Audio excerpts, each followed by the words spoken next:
Hey everyone, welcome back to the channel. In today's tutorial, I'm going to show you exactly how to design and prototype data tables in Figma using a material design component template. If you've ever struggled to create clean, usable tables for dashboards or admin panels, stick around. By the end of this video, you'll be able to quickly find, customize, and prototype professional data tables that are ready for your next project. Let's get started. First up, go ahead and open Figma. Now, to save yourself a ton of time and avoid starting from scratch, we're going to leverage a pre-made template. So head over to the Templates and Tools search bar. This is usually right at the top of Figma's home screen, and it's basically your shortcut to a wide variety of professionally designed resources. In the search bar, just type Prototype Data Tables. Give it a moment to search. Don't worry if it takes a few seconds for all the results to load, especially if your internet connection's being a bit stubborn today. Once you see the search results, scroll through and look for a data table template that fits the style you need. Since we're focusing on material design components in this tutorial, choose one that matches those familiar guidelines, like the clean lines and ample spacing you see in Google's material design. When you found one that catches your eye, go ahead and select it. Sometimes there might be several variations, maybe compact tables for mobile views or more expansive ones for desktop. Pick the one that matches the use case you have in mind, but no worries if you want to explore more than one. You can always come back and grab another later. Next, hit Open in Figma.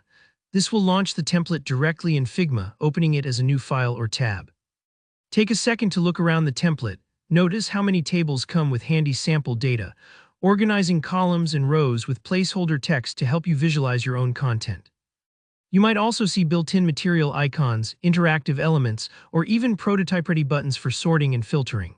This built-in structure is why using a template is so powerful.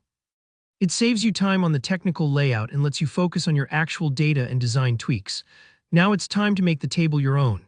Click into the rows, columns, header cells, or any other areas you want to edit. Double-clicking usually lets you jump right into changing text. Update the headings, swap in your own data, and try customizing colors or fonts to fit your project's branding. Most well-made templates will use Figma's components and styles, so you can update them everywhere by just editing one instance. If your client or boss wants rounded corners, new accent colors, or an added action button, this is your chance to adjust those details without having to redraw the whole thing from scratch.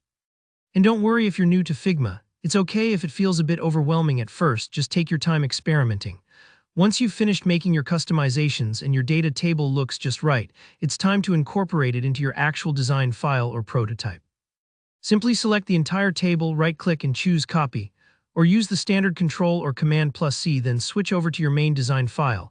Find the frame where you want the data table to appear and paste it in. From here, you can resize, reposition, and integrate it with the rest of your design. If you're building an interactive prototype, link up the table elements to other pages or actions.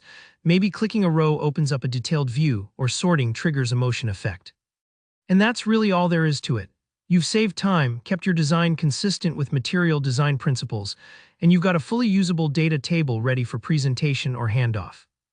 If this video helped you, or if you have any questions about customizing tables further, go ahead and leave a comment below.